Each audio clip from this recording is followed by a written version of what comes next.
बड' लेटेस्ट आपडेटआव बयखौबो बरायबाय। दिनैनि रादाबखौ फरायदों आं प्रमद खाख्लारि। गिबि निउज आपडेटआव दङ मेट्रिक आनजादनि खालारखौ दिनै फोसावगोन। आसामाव मेट्रिक आरो हायार सेकेन्डारिनि जोबथा आनजादखौ लानानै गोबां गोनो गोथो सावरायजानाय समावनो मैया सोलोंथाइ मन्थ्रि रानथ पेगु बिथाङा मोनसे खौरां होदों। आसामनि सोलोंथाइ मन्थ्रि रानथ पेगु बिथाङा 8 जुन अदेबानि दिनै मेट्रिक आनजादनि खालार फोसावगोन होननानै फोरमायदों। बिथाङा आसामनि गासै मेट्रिक लिरगिरि बिजाथि फरायसा फरायसुलिफोरखौ थियारि जानानै थानो थाखायबो खावलायदों। मख'नो गोनांदि दिनै आसाम सरकारा जनता भवनाव मोनसे जथुम मेल जागोन। बिनि गेजेरजोंनो बिथांखिखौ लानाय जागोन होननानैबो बुंथिदों सोलोंथाइ मन्थ्रि रानथ पेगु बिथाङा। नैथियाव दङ पाकिस्तानाव रेलगारिनि जाब्रबथायाव गासै 50 सुबुंनि जिउ खहा। पाकिस्तान हादराव मैया रेलगारिनि जाब्रबथायनि जाथाया जालाङो। पाकिस्ताननि टर्की सहरनि साखाथिसिन होननाय जायगायाव रेलगारिजों मोगा-मोगि जायो। बे मोगा-मोगियाव 50 दावबायारिफोरनि जिउ खहा जानानै थांदों।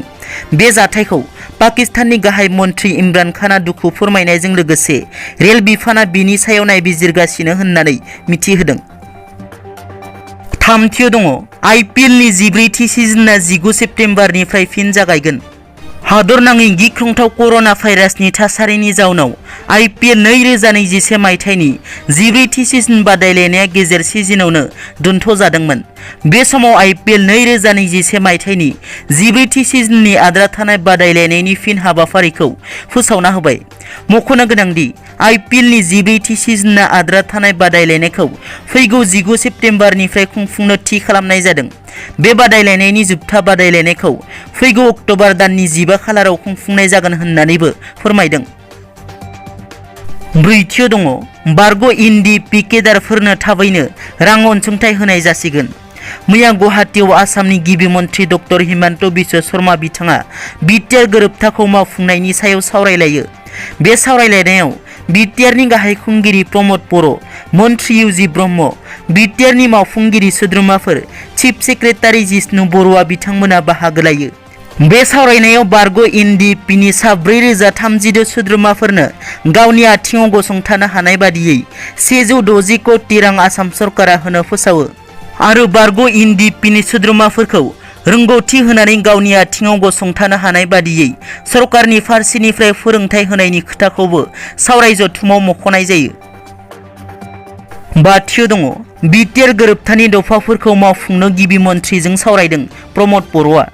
बिटिआर गोरोबथा मावफुं आफादजों गिबि मन्थ्रि डक्टर हिमन्त बिश्व शर्माया मोनसे सावराय जथुमाव जिरायदों।